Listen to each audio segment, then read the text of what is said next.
Oh, how happy I am for you guys. You deserve to get this grant so much. I'm so happy for you. Congratulations. Whoa, we're the blessed year in terms of grants. Wonderful achievement for our department. It is an inspiration for next year. Today, I want to tell the truth about the humiliation that many academics face when the results of peer review of individual research grant at the National Science Foundation arrive. A third of the applicants are happy, but two-thirds are on the verge of clinical depression. And we rarely talk about the feeling of failure in academia. We do not talk about the pain in our hearts, the feeling of being rejected, the disappointment, the desire to resign, to say, "Fuck you all, you didn't understand me, I'm not playing with you anymore." A bit like you felt in kindergarten when you were boycotted. Many professors go through this experience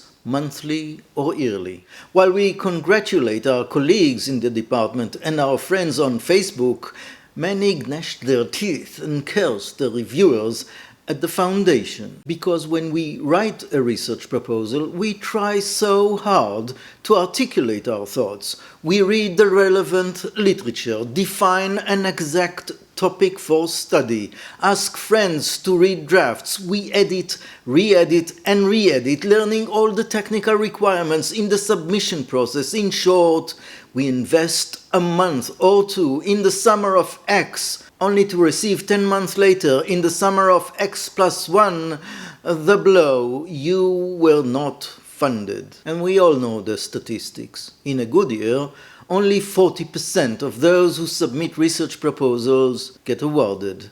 That means that 60% of the applicants are devastated. In more competitive foundations, most applicants fail. In short, most academics are repeatedly hurt by grant review committees.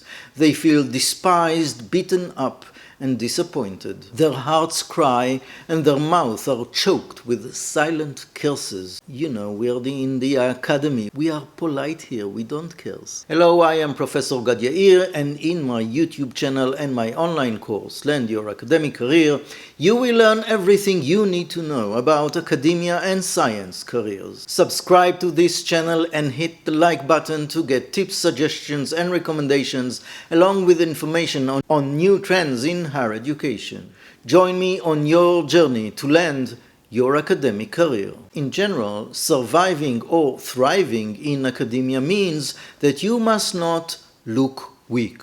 The place is so competitive, so why would you say you didn't make it? Why would you share your failure to get grants with others? What would you get by sharing the news of failure? Will someone cheer you on? Will someone give you some of their money? No, if you tell of failure, your colleagues will just remember that you failed, and failure will add up to another failure. Stigma, as we once called it. We, sociologists of science, often emphasize the opposite process.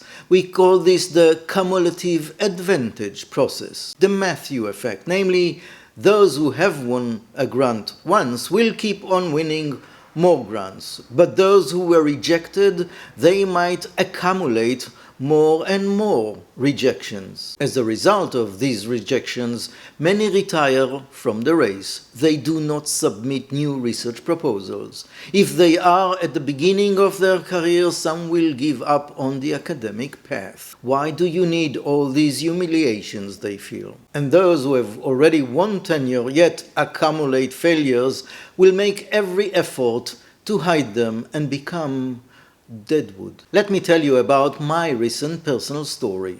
The National Science Foundation managed to get 3 reviews of my research proposal on American science. The 3 reviewers had some compliments, luckily, so I had something to be proud of after all. But 2 of them raised doubts and criticisms. For example, one said that I marked the target in advance and that I shoot my arrow so as to hit the target instead of examining what in fact the targets are or what could be alternative explanations for my approach. I accept those criticisms and humbly bow my head. The 3 reviewers were also under the impression that the proposal was too broad, and they were right here as well. I submitted to the Foundation a proposal that I had prepared for the European Research Foundation, the ERC, and although the Israeli budget is only a tenth of what I requested from the ESF,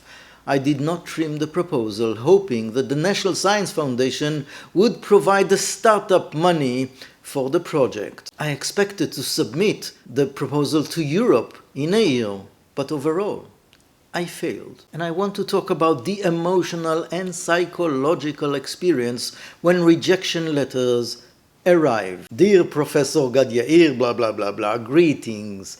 Unfortunately, the research proposal you submitted to the National Science Foundation was not included among the proposals that won research grants this year. Attached are the main points of the reviews. You open the mail and your feelings range from aggression to despair, from anger to a sense of defeat.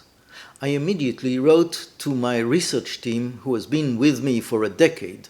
The first email I sent contained one word: shit. I've attached the letter from the Foundation to this rather short message. In the second email, I added that this is a little discouraging and that I have a feeling that my status in the community is neither accepted nor appreciated, that I need to pivot. What is a pivot?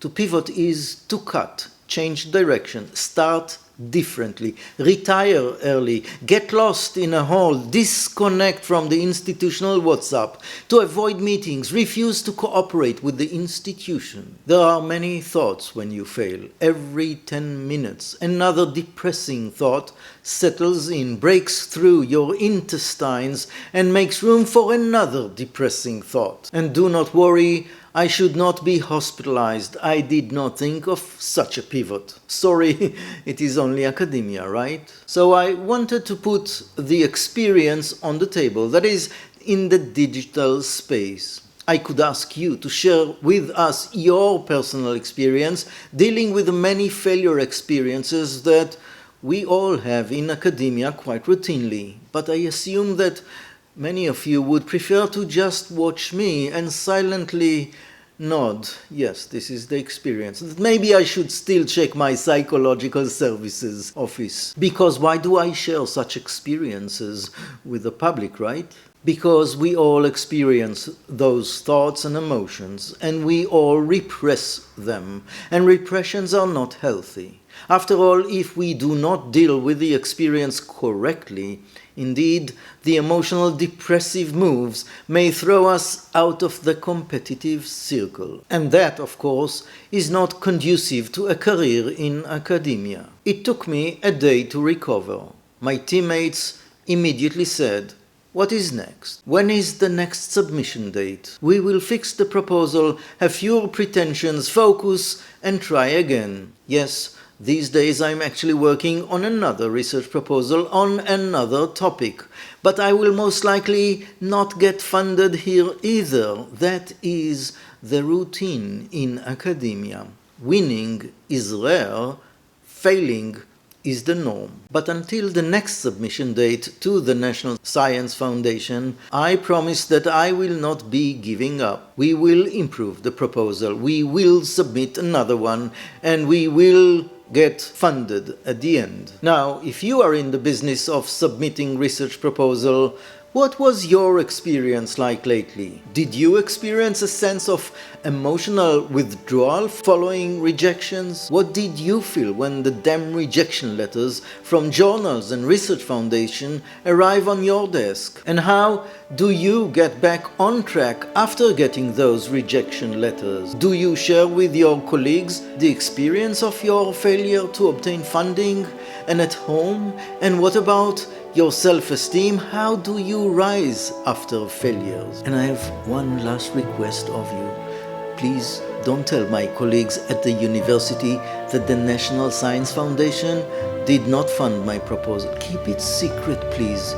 YouTube, please don't shame me. Until next time, I am Professor Gad Yair.